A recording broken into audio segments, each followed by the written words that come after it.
herO is down below 100 supply. Snute maintains 170 here after what we've been looking at a 2-hour series here. All the Tempests will die, and Snute in this tactical warfare, we can see herO lost in confusion on the screen in how this series has played out, and Snute's style here is going to prevail.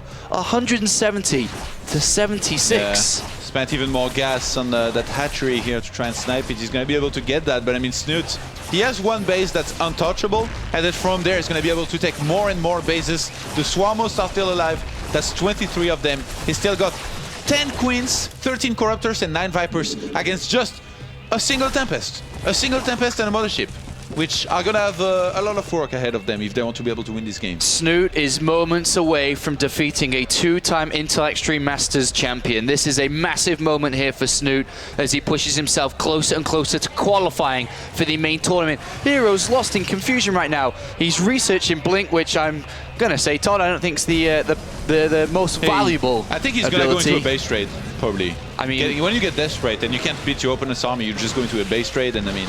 Well, he's catching a couple of these Corruptors, but he is lost in where to go, what to do at this moment. How can he stop the Swarmos from sieging and getting closer and closer and closer? A massive moment here for the Norwegian as he has his opponent on the ropes. He's lost, he's hurt, he doesn't know how to win this game anymore. The Viper's going in for some Abduct maybe on the Stalkers, which definitely not the best spell, but there is no Blink just yet. Yeah, I mean, herO, at this point, he's just desperate. He's hoping for Snute to basically make the biggest mistake of his career to potentially win this game. herO still has a, I guess, not too low of an income. Like at the bottom right-hand side, he's got 2 bases. He's still mining more than Snute, especially in terms of gases, because Snute is at 0. He just doesn't have that big army anymore that he needs to destroy the waves and waves of locusts and the spores and eventually get towards the Swarmos. He just doesn't have it. He's got a lot of money now started to build up, I guess, waiting to be used. 13 Stalkers. Stalkers it is then, Todd. Yeah, he's trying to get a snipe on some of those Vipers, but big There's Swarm host everywhere. The Queens. There's no detection here. He's running into a wall and he's getting absolutely destroyed here. herO is still wondering, where does he go? What does he do? Yeah, he's trying to get some units on the top right-hand side as well. He's going to surrender. GG. And Snute is able to take out herO 2-1.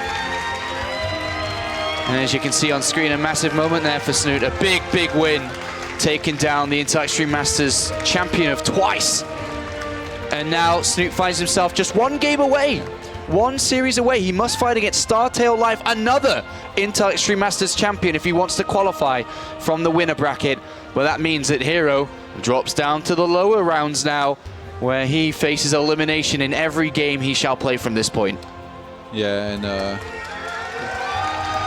Snute, I don't know what else to say, and that was some pretty insane series that we saw. Lots of long games, lots of transitions, a lot of small details, you know. Snute sending the Queens everywhere, being able to defend, anticipating every single move of herO. And herO, who seemingly maybe lacked experience against this style of Snute. I feel like more War Prisms maybe could have done it. All right, well, that is the series over. redeye, take it away. Thank you very much, Sean. Yes, back over on the couch here with Kevin, QXC, and also alongside him is Nathan. Guys, once more, just astonishing series, first of all, between these 2 players. I think it's well documented on my Twitter what I think about Swarm hosts, so I'm not even going to go there right now. But interesting that we had 3 games in a row using a very similar style. But they were different matches. Yeah, they were definitely... For me, the coolest part about that series was watching herO's response evolve. You could definitely tell in the first game, his idea of defeating the Swarm host was just to attack, attack, attack, but he was kind of behind. When it got to the Swarm host play, he was already kind of behind. His Colossus count got reset by the mutas, and then the subsequent Hydra timing was pretty tough. In the second game, he kind of put forth the ideas that maybe he thought of from the first game. He's like, I'm going to mass counterattack, I'm going to deny his expansions, I'm going to mass War Prism, and it worked. He had a huge economy. He had that top left base that was just untouched, and then the third game came. I mean, honestly, in the first game, when that Hydralisk attack pushed into the natural, between the natural and the third, and the Phoenix came in, finished off all the Hydras. I was pretty sure that Snute was dead, and it took some really good plays. As you said, the transitions he hit flawlessly. On a bigger map like Nimbus, herO showed a really good job of rotating around the map as he mined out the bases and, as you said, denied the expansions. But where that went wrong on the last map is just, I mean, that was just some madness.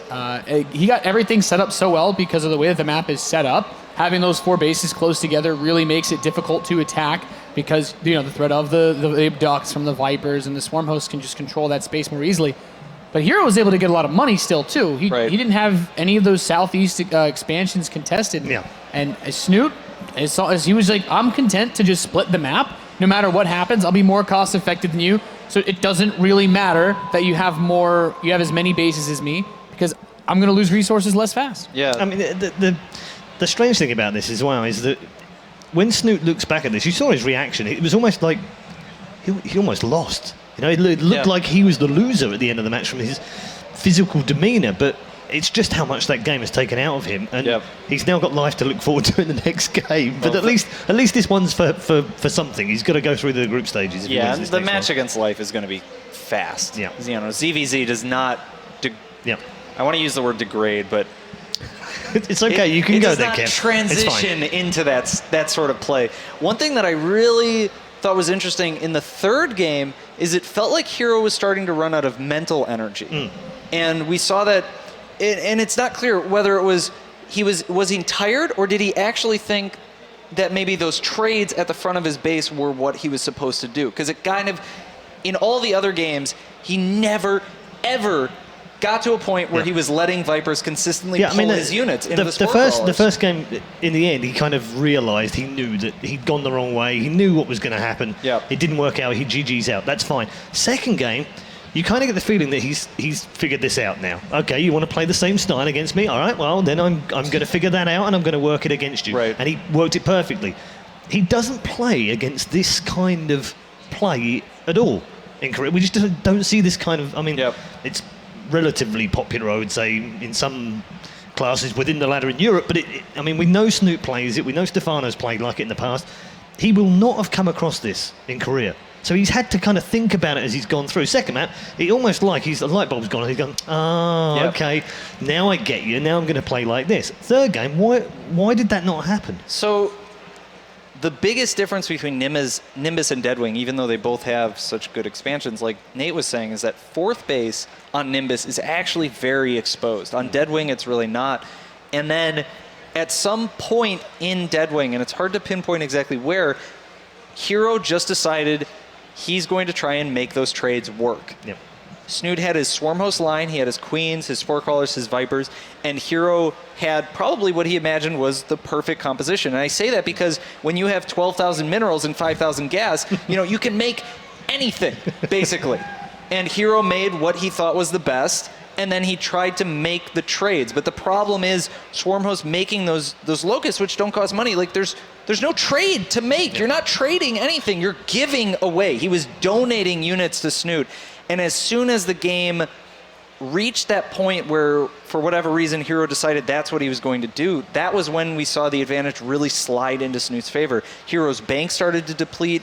His control of the map just went away. And one of the main ways that we saw that manifest itself is Snute's fifth base got up to about 30 spine crawlers. Yeah. And that's not something that happens in a moment. No, I agree. The positioning of the third and fourth make it much easier for the Swarm host to just protect both bases at the same time. And I would definitely agree with you on the part of mental exhaustion definitely taking its toll in this series, because, you know, even Snute stopped doing this style for a little while. You could tell, you were mentioning, you could tell when the series ended, that took a lot out of him. It absolutely did. Just quickly, before we get Snute on, he's going to be joining us in just a moment. What are your thoughts on, I mean, he won't care that he's had to win this way. He felt like he needed to play that style. We'll talk to him in a minute about that. He won't care. I mean, it's however you win, right? So that's fine. But generally as a viewer, I mean, it's not the most enjoyable of experiences.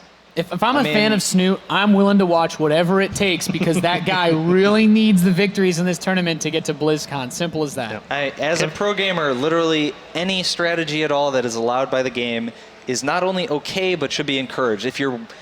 We are playing to win, and there's no other thing about it. As far as the Swarm host itself, Man, I can't go into it here. It would be longer than the series we just watched. Well, we might have to get the bleeping censor out as well. Thank you very much, gents, for now. We're going to take a quick break with these two, and we'll be back very shortly with an interview with our winner of the semi-final upper bracket. Snute will be here.